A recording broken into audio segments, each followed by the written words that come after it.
Je suis ravi de vous dire bonjour à tous. Nous sommes arrivés au moment où nous allons pouvoir avancer dans l'enseignement, c'est-à-dire avec la parole du Père Yava et de Yahushua. Nous allons suivre le numéro 16 de l'enseignement pour aujourd'hui. Donc nous sommes à nouveau arrivés au moment où nous allons pouvoir avancer avec l'enseignement qui porte le numéro 16 pour notre enseignement d'aujourd'hui. Et le titre de l'enseignement, c'est que vous devez être baptisé par Elia lorsque vous êtes convaincu. Et je vais continuer pour que vous soyez sauvés, pour que vous ne péchez plus. Justement, donc, vous devez être baptisé. Mais pourquoi devez-vous être baptisé? Pour quelle raison? Lorsque vous êtes vraiment convaincu, excusez-moi, la loi dit que il faut faire de toutes les nations des disciples et les baptiser après. Nous allons lire cette parole d'abord, qu'il faut faire de toutes les nations des disciples et les baptiser après, selon le livre de... Qui déjà? Marc. Attendez d'abord. Non, c'est Matthieu 28.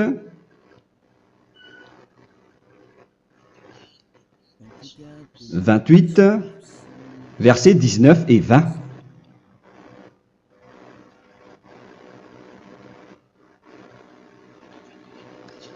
Matthieu 28, 19, 20.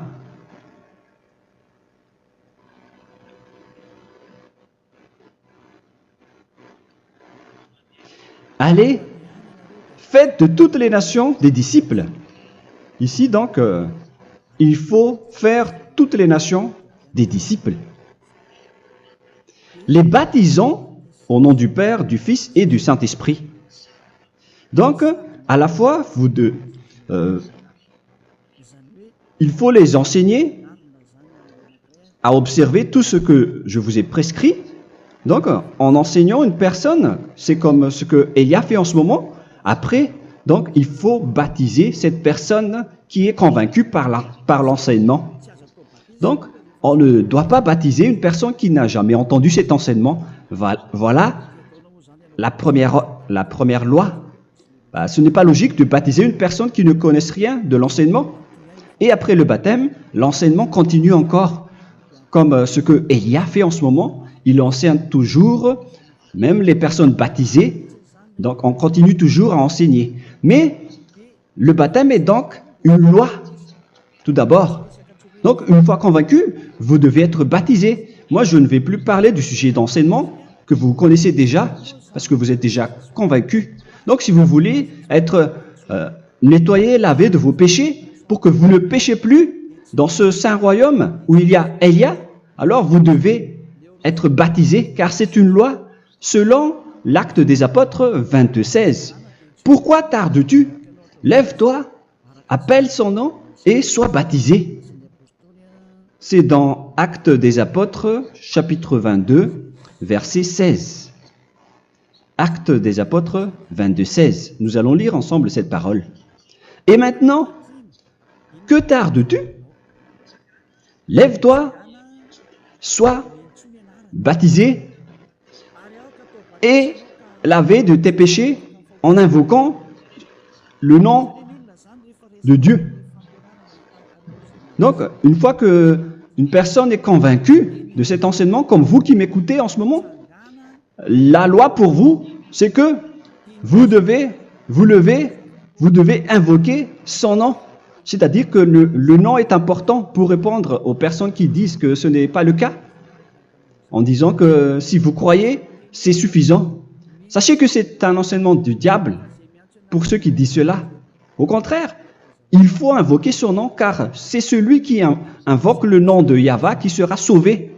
On vous a déjà enseigné cela. Donc, il faut que vous vous levez, il faut invoquer son nom. Il ne faut plus attendre.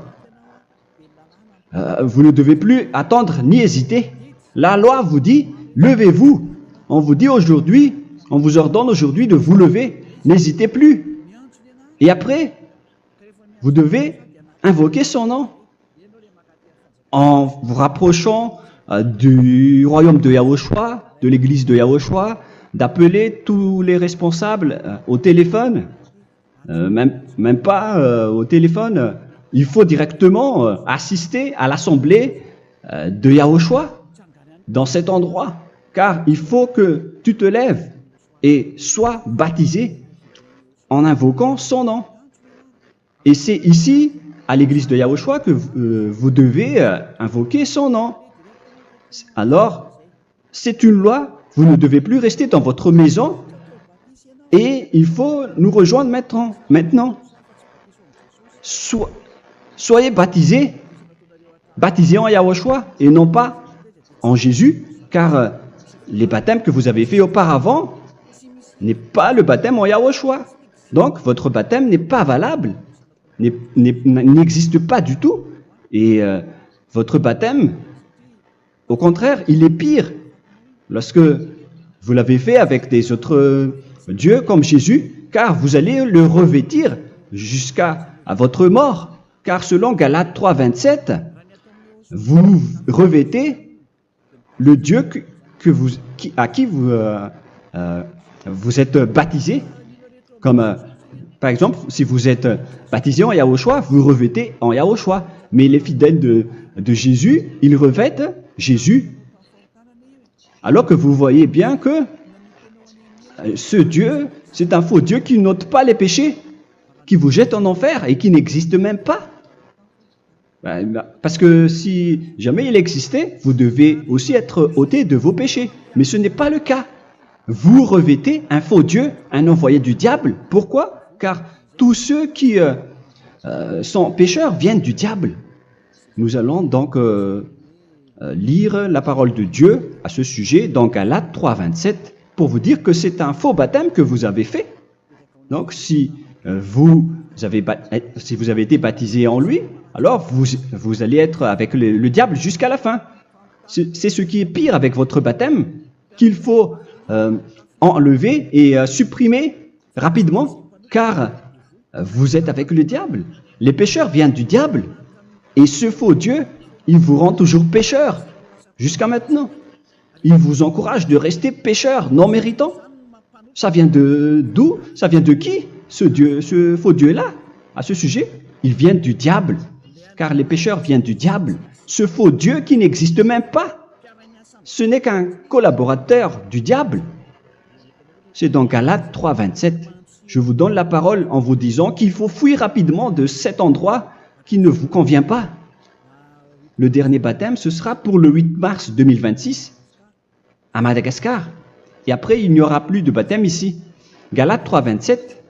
Vous tous qui avez été baptisés en Yahushua, par exemple, alors vous avez revêtu Yahushua. Voilà la parole.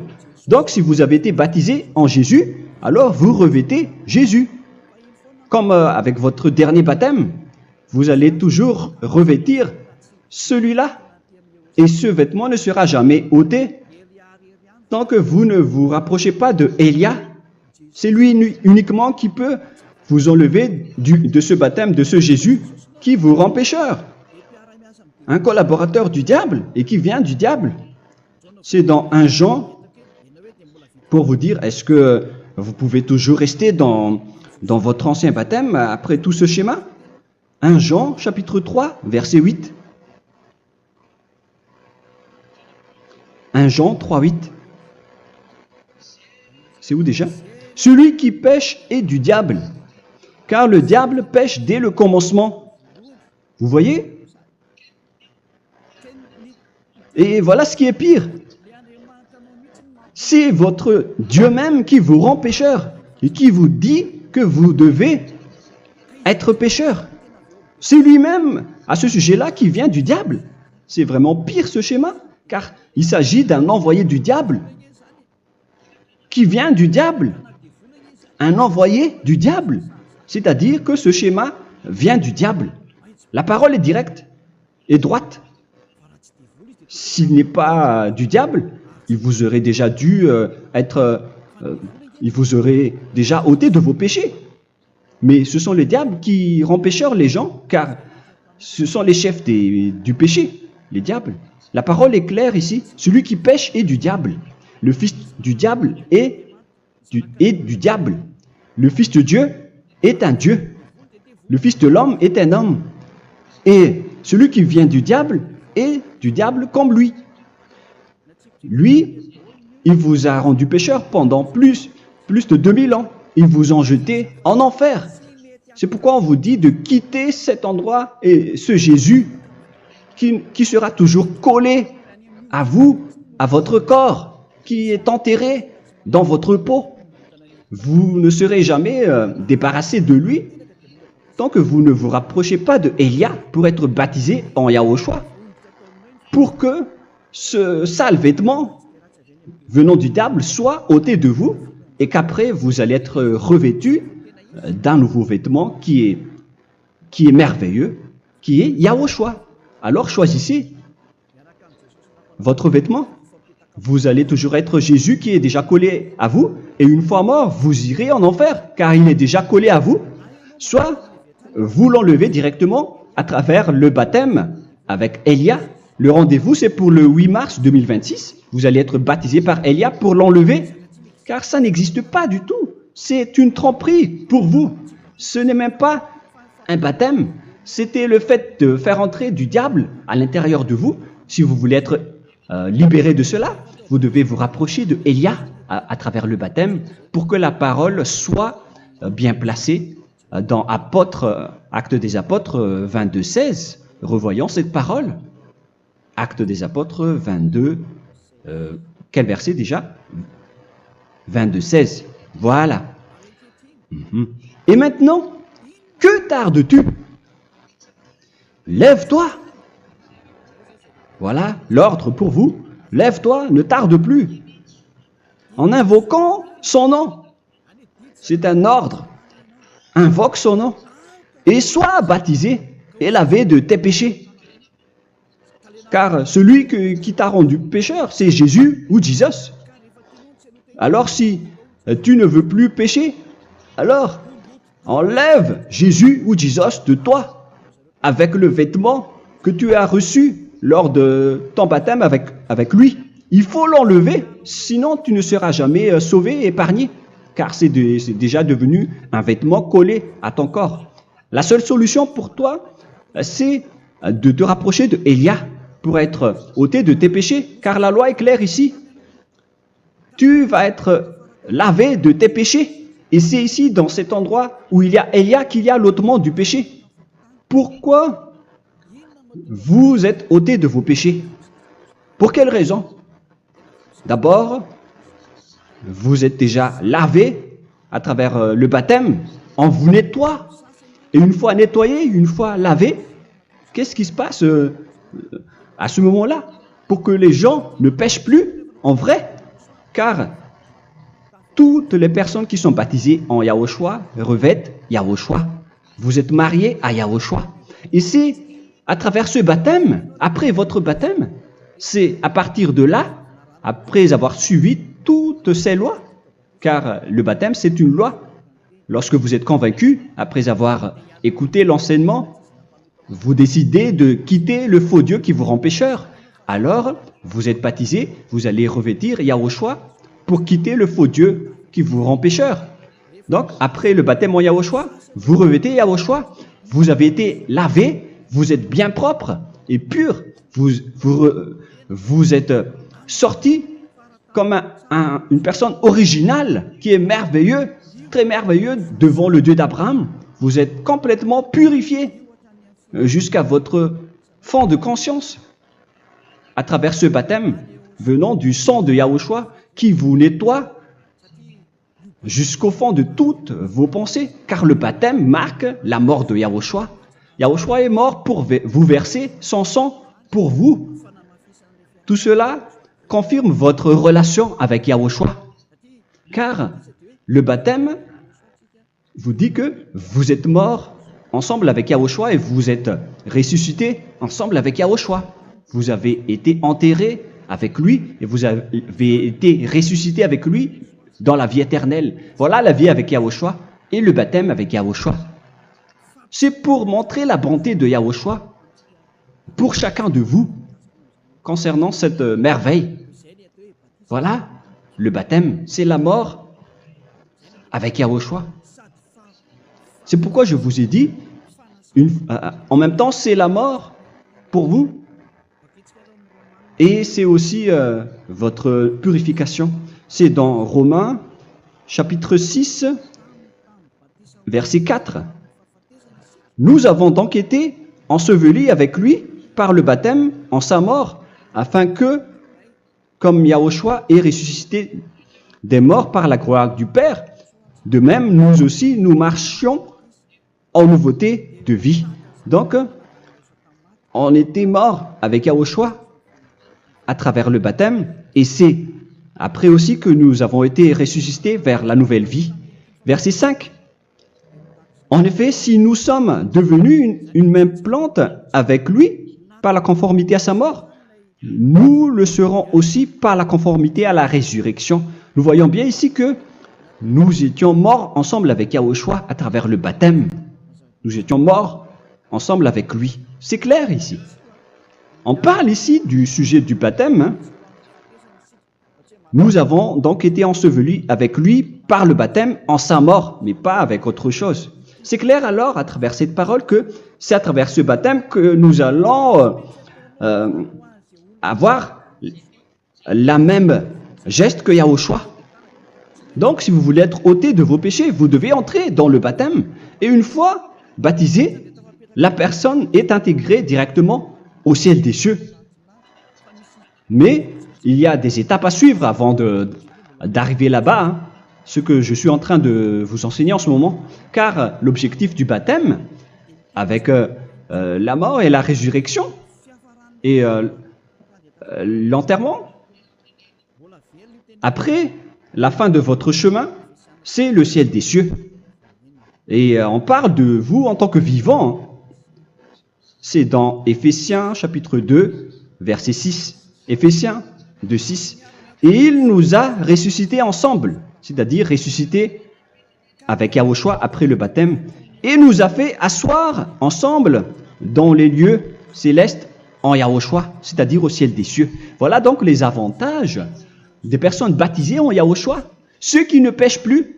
Et l'objectif, les excuses, l'objectif, c'est d'accomplir la parole de Yahushua qui a dit « Ne péchez plus ». C'est ça l'objectif du baptême.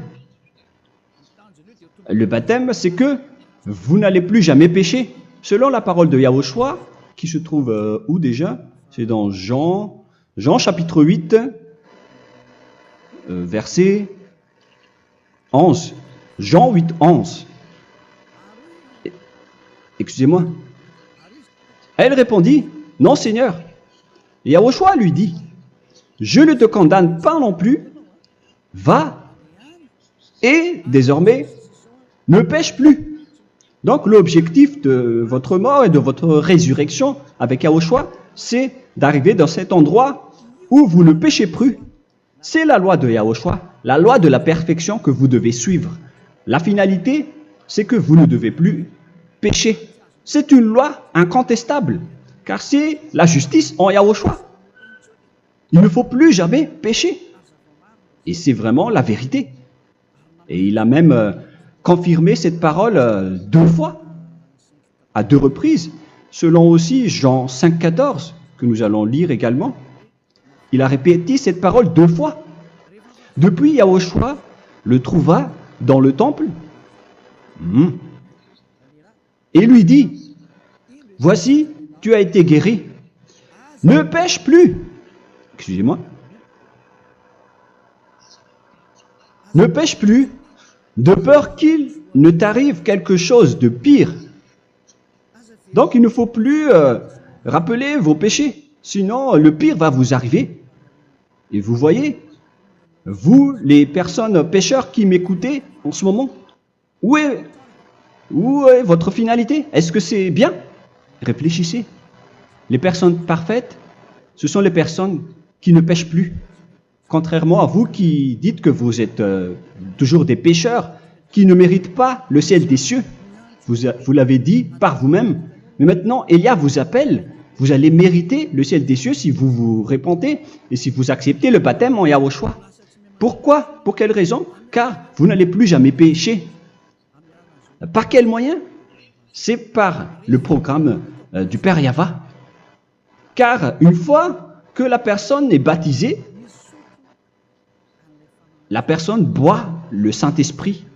Il y a donc un esprit qui va être approuvé, qui va être bu, comme une source illimitée dans son ventre, selon la Sainte Écriture. C'est dans Jean chapitre 7, si je ne me trompe pas. Où se trouve ce verset, les enfants? Si vous le trouvez, la parole qui parle de la source qui est illimitée, c'est dans Jean 7, 37 que nous allons lire ensemble. Le dernier jour, le grand jour de la fête, Yahushua, se tenant debout, s'écria, « Si quelqu'un a soif, qu'il vienne à moi et qu'il boive. » Verset 28.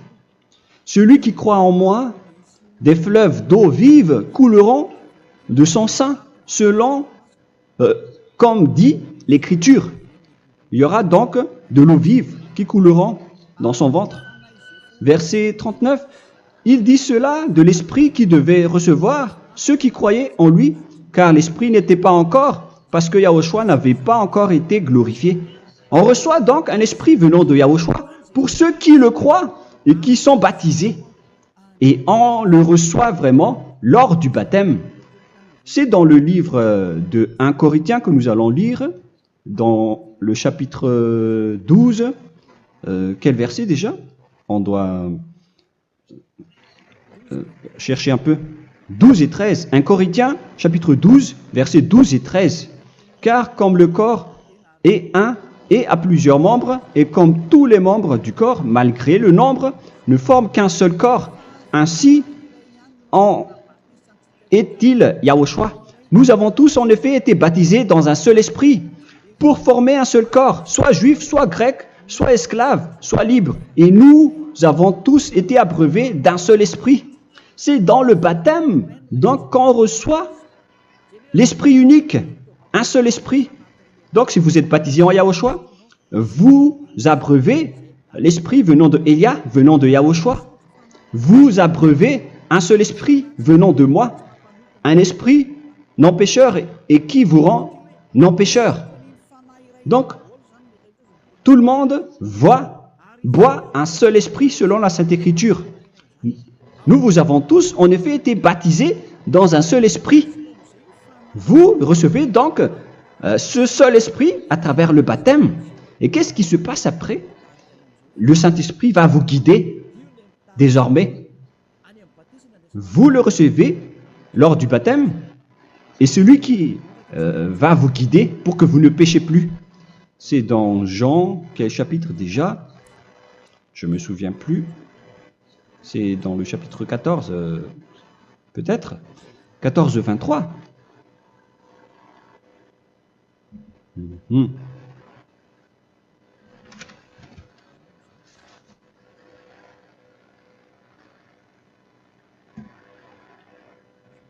Où il est passé déjà?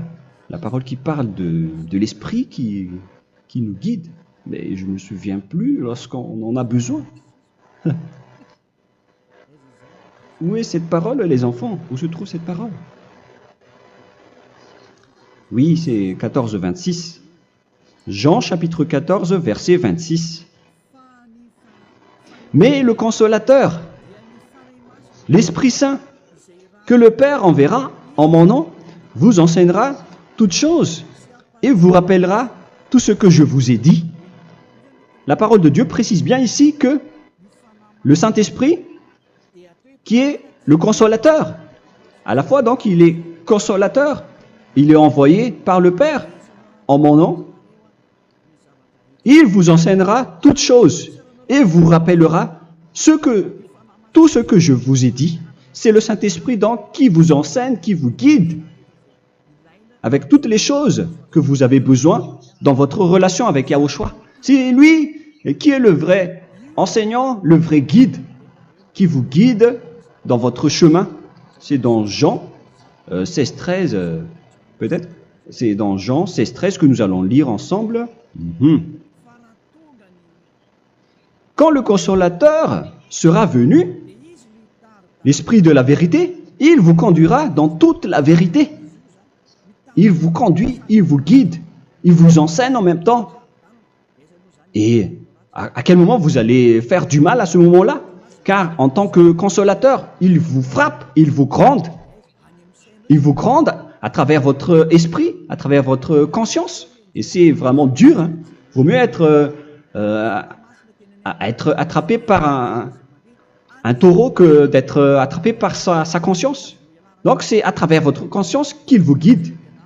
Mais si vous ne voulez pas être consolé ni conseillé, si vous ne voulez pas être corrigé, vous revenez vers le mal, 7 fois plus de mal. C'est pourquoi les gens quittent Yahushua, car ils ne veulent pas être consolés et guidés par le Saint-Esprit venant de Yahushua. C'est pourquoi les gens quittent et abandonnent Yahushua, car ils veulent toujours continuer à faire du mal. Mais si une personne veut vraiment être avec Yahushua, avec son cœur, cette personne ne sait plus faire aucun mal. Il ne sait plus faire ça, car elle est déjà guidée par le Saint-Esprit. Quels sont alors les fruits du Saint-Esprit, le résultat du Saint-Esprit avec une personne? Mais le Saint-Esprit existe bien, ainsi que ses résultats. Voilà. Nous allons voir d'ailleurs les fruits du Saint-Esprit. C'est dans quel verset, les enfants? Je ne me souviens pas non plus. Je vais également donc la rechercher. Nous allons voir un peu les fruits du Saint-Esprit que je vais rechercher rapidement et chercher un peu. Celui ou celle qui le voit en premier, vous me le dites directement la réponse.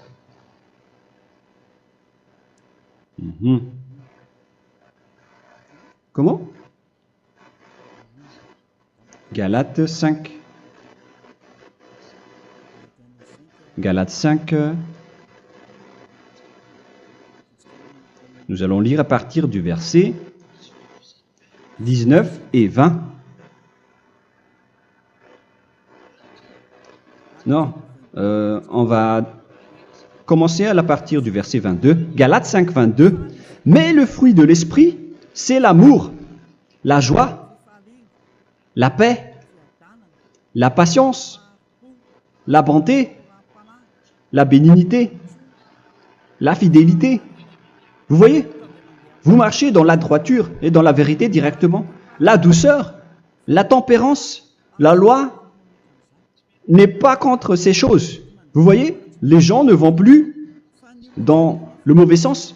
Mais les gens qui n'ont pas le Saint-Esprit, voilà ce qu'ils font. Dans le verset 19 et 20. Or, les œuvres de la chair sont manifestes avec les personnes qui n'ont pas le Saint-Esprit, qui sont guidées par la chair. Ce sont l'impudicité, l'impureté, la dissolution, l'idolâtrie. Vous avez tous fait cela. La magie, les inimités, les querelles, les jalousies, les animosités, les disputes, les divisions, les sectes. Verset 21, l'envie, l'ivrognerie, vous qui êtes ivrognes, qui fréquentez les boîtes de nuit, qui dites toutes sortes de gros mots, les excès de table. Et cette parole vous convient, vous concerne même, vous qui m'écoutez en ce moment. Et je vous dis, comme je vous ai déjà dit autrement, celui qui fait cela n'héritera pas le royaume de Dieu, c'est-à-dire vous n'entrerez pas au ciel des cieux. C'est valable pour vous les pécheurs. Vous pouvez vous mesurer par vous-même, vous qui êtes avec Jésus ou Allah. La parole est claire pour vous, vous n'irez jamais au ciel des cieux. La question qui se pose, où est alors votre espoir, vous qui allez prier? Car la parole de Dieu vous lit déjà votre finalité. C'est la parole du Dieu d'Abraham qui a engendré Yahushua, son fils. Voilà la loi qu'il a dit aux apôtres. Les malfaiteurs n'iront jamais au ciel des cieux. Mais pourquoi vous allez encore rester là-dedans? Pourquoi ne pas rejoindre Élia pour être purifié et lavé? Rapprochez-vous d'Élia pour que votre esprit soit sauvé. Le dernier baptême aura lieu pour le 8 mars 2026. N'attendez pas ce dernier jour. Dès maintenant, inscrivez-vous votre nom dans le baptême si vous ne voulez pas être jeté en enfer. Mais si vous voulez être jeté en enfer, alors tant pis pour vous. Alors que vous avez peur de mourir, et vous allez chez le médecin lorsque vous êtes malade, vous avez peur du feu de charbon, alors que ce n'est qu'un petit feu de charbon. Là, on parle de l'enfer. Hein. Alors, il faut bien réfléchir et soyez bien conscients. Voilà donc le sujet du Saint-Esprit. Maintenant, nous allons lire le livre des Éphésiens. Éphésiens, chapitre 4.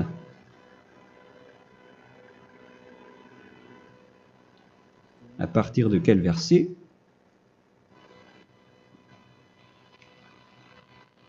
Allons-y. Je dois relire un peu car il y a plusieurs paroles ici.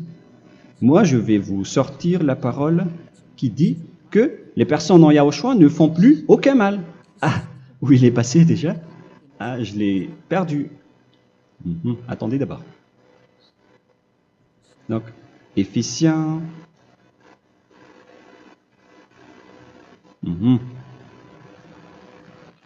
C'est dans le chapitre 5, on dirait. Et nous allons voir tranquillement. Mais nous allons voir dans Galates 5,16 d'abord. Je dis donc, marchez selon l'esprit et vous n'accomplirez plus les désirs de la chair. C'est-à-dire donc que vous devez être baptisé, car sans le baptême, vous n'aurez jamais le Saint-Esprit. Verset 17. Car la chair a des désirs contraires à ceux de l'esprit, et l'esprit en a des contraires à ceux de la chair. Ils sont opposés entre eux, afin que vous ne fassiez point ce que vous voudriez. L'esprit et la chair s'opposent toujours. Alors il faut suivre l'esprit maintenant pour aller au ciel des cieux. Et voilà donc la suite de la parole. Éphésiens 4:21. Si du moins vous l'avez entendu, et si vous, conformément à la vérité qui en est en Yahushua, c'est en lui que vous avez été instruits à vous dépouiller, eu égard à votre passé, du vieil homme qui se corrompt par les convoitises trompeuses, à être renouvelé dans l'esprit. Donc l'esprit travaille et va dans votre conscience et dans votre intelligence et à revêtir l'homme nouveau créé selon Dieu dans une justice et une sainteté qui produit la vérité. Le Saint-Esprit donc vous rend droit pour que vous ne soyez pas dans le mauvais chemin, et il vous guide dans la justice et dans la vérité. Voilà directement pour les personnes en Yahushua. Et c'est quoi la suite? C'est pourquoi renoncer au mensonge. Il ne faut plus mentir. Même dans les 10 commandements, ils ont dit ne mentez pas. Mais c'est juste une parole. Mais les gens, lorsqu'ils sont pressés, ils font des mensonges. Mais pour les gens en Yahushua, ils renoncent directement au mensonge. Et que chacun de vous parle selon la vérité à son prochain. Car nous sommes membres les uns des autres. Si vous vous mettez en colère, ne péchez point. Que le soleil ne se couche pas sur votre colère. Voilà toutes les lois de Yahushua qui sont guidées, qui sont ordonnées par le Saint-Esprit. Alors, ne donnez pas accès au diable. Ne mettez pas le mal dans tous vos chemins. Il faut rester sainte, vraie et parfaite. Que celui qui dérobait ne dérobe plus. Il ne faut plus donc dérober les choses. Et il ne faut plus donc voler quelque chose. Mais quelle est la parole du Père Yahweh et de Yahushua? Mais plutôt qu'il travaille en faisant de ses mains ce qui est bien pour avoir de quoi donner à celui qui est dans le besoin. Qu'il ne sorte de votre bouche aucune parole mauvaise, mais s'il y a lieu, quelques bonnes paroles qui servent à l'édification et communiquent une grâce à ceux qui l'étendent. N'attristez pas le Saint-Esprit de Dieu par laquelle vous devez être scellés pour le jour de la rédemption. Il faut toujours laisser le Saint-Esprit vous guider, ne l'attristez pas, sinon vous n'allez pas avoir la selle. À la fin des temps, à l'époque de Gog, on va vous donner le Saint-Esprit pour que vous soyez scellés. Donc c'est maintenant que vous devez déjà rendre content Yahushua. Ne laissez pas de mauvaises traces dans votre chemin et ramenez l'amour de Yahushua vers chacun de vous pour que vous soyez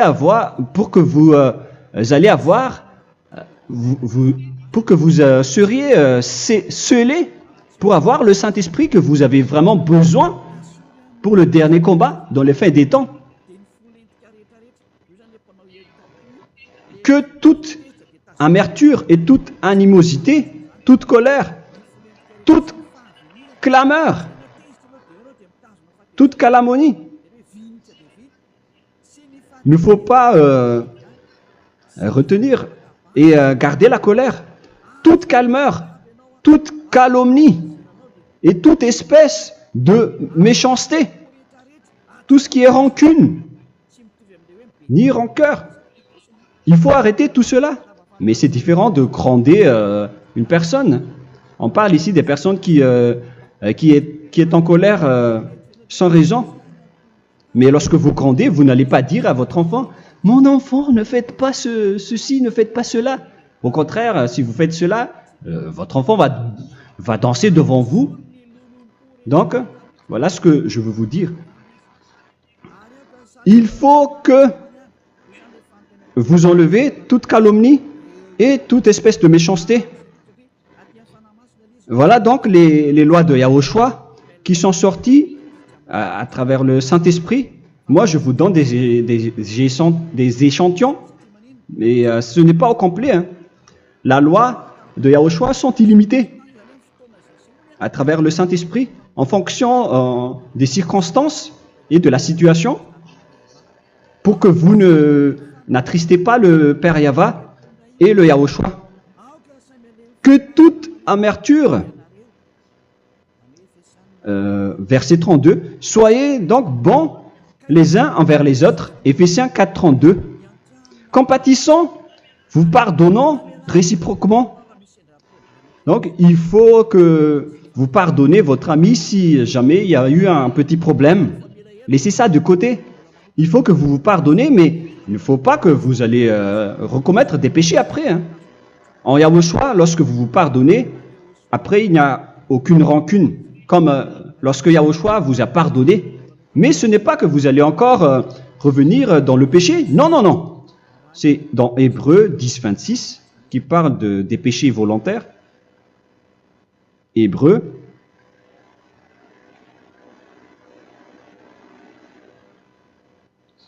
Hébreux chapitre 10.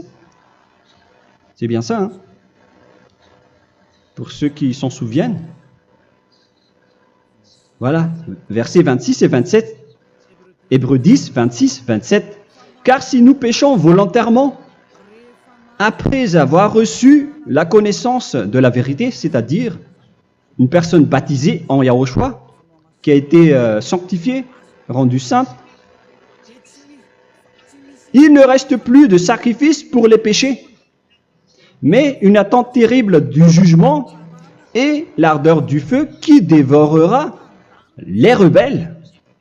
Donc, vous qui parlez que vous devez toujours commettre des péchés, voilà ce qui vous attend, parce que vous péchez volontairement.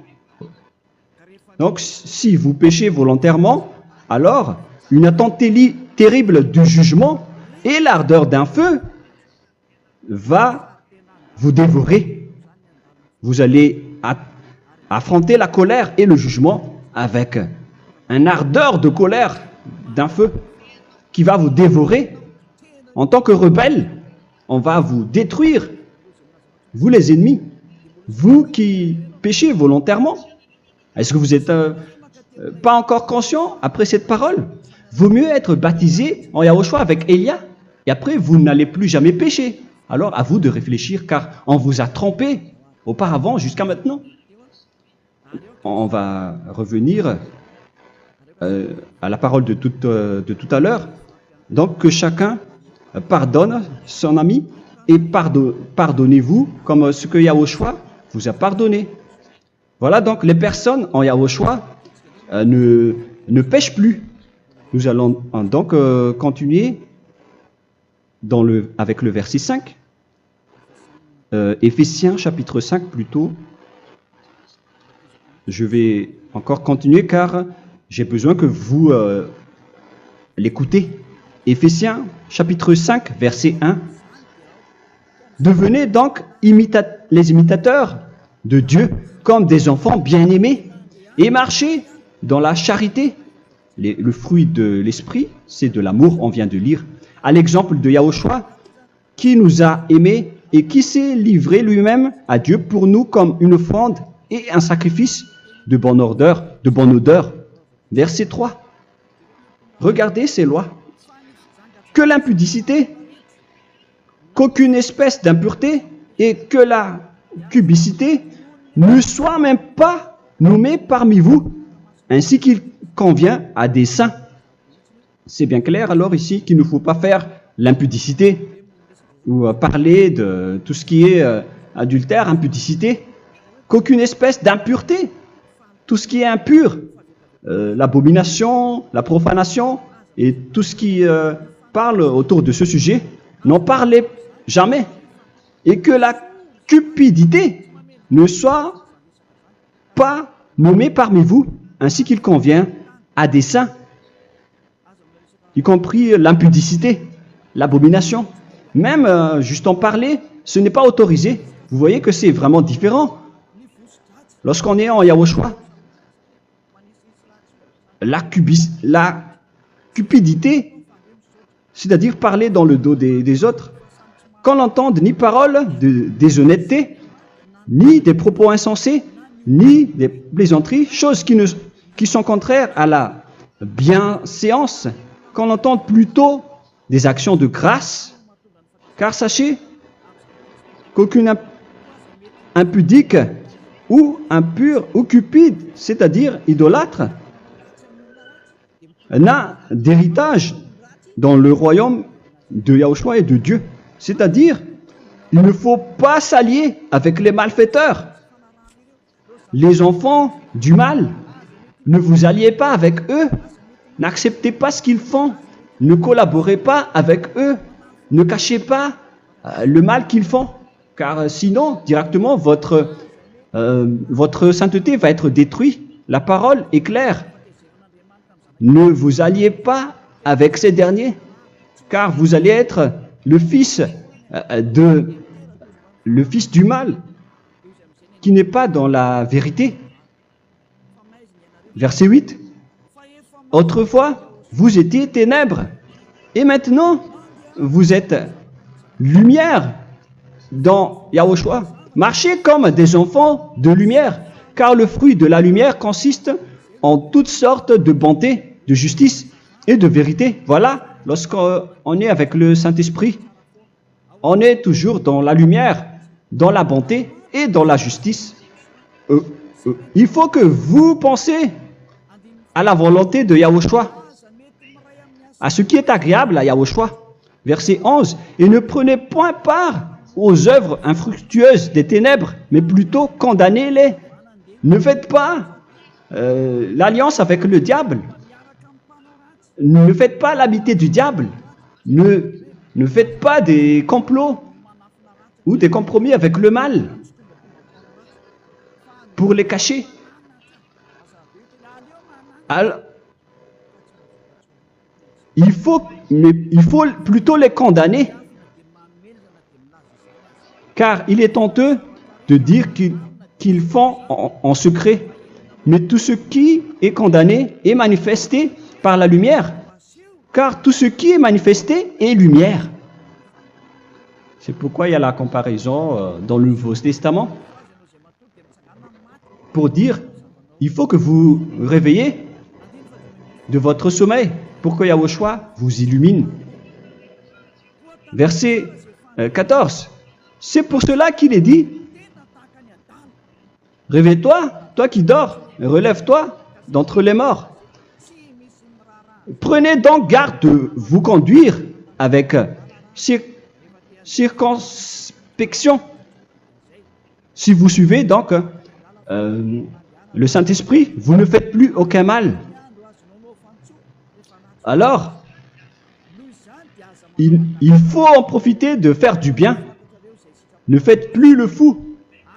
Et connaissez la volonté de Yahushua. Ne vous envrez pas de vin. Ce n'est plus bien de faire cela.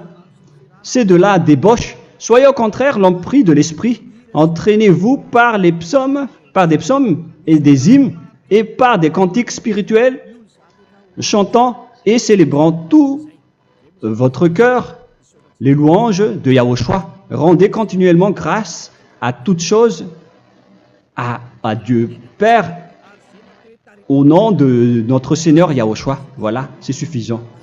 Je viens de vous donner les lois de la Nouvelle Alliance qui n'est pas du tout associée aux 10 commandements. Ça n'a rien à voir avec les 10 commandements. Si vous avez bien écouté, j'ai dit des choses complètement différentes qui ne se trouvent pas dans les 10 commandements. Notamment le baptême, ça n'existe pas là-bas.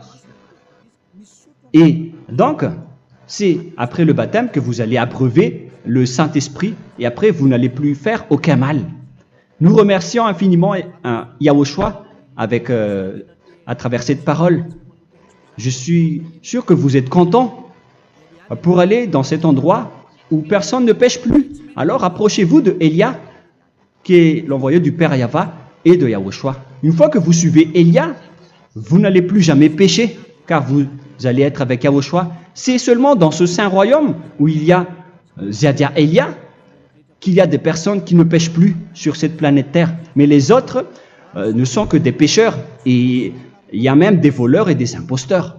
Je vous souhaite le meilleur pour que vous allez inscrire votre nom dans le baptême. Inscrivez votre nom car le temps presse, le moment est proche.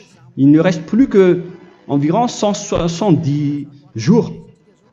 Bientôt, nous allons entrer dans les 160 derniers jours, et après 150, et après 100. Il ne restera plus que 100 jours. Alors, faites le maximum d'efforts. N'attendez pas le dernier moment pour inscrire votre nom. Parce que si vous mourrez avant, qu'est-ce qui va vous arriver? Vous ne savez rien de ce qui va vous arriver avec votre esprit. C'est le diable qui vous encourage à faire du mal. Il ne veut pas que votre esprit soit sauvé, mais moi je vous dis, sauvez votre âme, n'acceptez plus. Suivez Yahushua à travers Élia qu'il a envoyé parmi vous. On m'a envoyé pour vous sauver. Alors, rapprochez-vous de lui maintenant. N'ayez plus peur de personne. Sauvez votre esprit, car les humains sont comme vous. Ils ne vous sauvent pas, ils ne peuvent pas vous sauver. Mais sachez que votre esprit va être jugé. Et sachez aussi que vous ne pouvez pas vous battre avec le Dieu d'Abraham. Alors sauvez votre esprit, rapprochez-vous de Élia, nous irons en Yahushua, car c'est à travers moi que vous pouvez l'approcher. Prions ensemble. Merci infiniment Père Yahva pour toutes ces paroles. C'est vraiment du salut, de la miséricorde et de la vie éternelle. Faites en sorte que les gens connaissent cette vraie parole que je suis en train de leur donner, car c'est de l'amour et c'est du salut pour eux. Sauve-les, Père Yahva, pour qu'ils soient conscients de la vérité. Ce qu'ils ont fait auparavant ne sont pas du tout vrais. Voilà le vrai salut pour eux. Père Yahva, tu es le Dieu de toutes les choses. Tu es le Dieu du ciel des cieux. Tu es le Dieu de Yahushua. Tu es le Dieu de Ziadia Elia. Ouvre la conscience des gens pour qu'ils écoutent cette vérité, pour que chacun court pour prendre une décision et pour qu'ils n'attendent plus personne pour se rapprocher de toi, Père Yahweh et Yahushua. Donne la force à chacun pour qu'il te cherche. Sauve les gens, Père Yahweh, pour qu'ils échappent à la destruction de leur chemin et de leur esprit, pour qu'ils écoutent la parole de Élia venant de toi, Père Yahweh, et de toi aussi, Yahushua. Sauve les gens, et je suis confiant que tu vas vraiment sauver les gens, pour que tu ouvres tes portes pour terminer cette période de salut. Merci, Père Yahweh. Gloire éternelle à toi. Je demande tout ça aux Malagasy et au reste du monde. Pour les Malagasy, il reste encore quelques mois qui n'est plus beaucoup pour eux, mais pour les autres nations, ils n'ont pas aussi beaucoup de temps pour se rapprocher de toi, mais il en reste encore un peu pour eux. Gloire à toi, Père Yahweh, et au nom de toi, Yahushua, je fais toutes ces paroles. Alléluia, Amen. Voilà donc pour notre enseignement d'aujourd'hui. Que Yahushua vous bénisse et à la prochaine. Au revoir.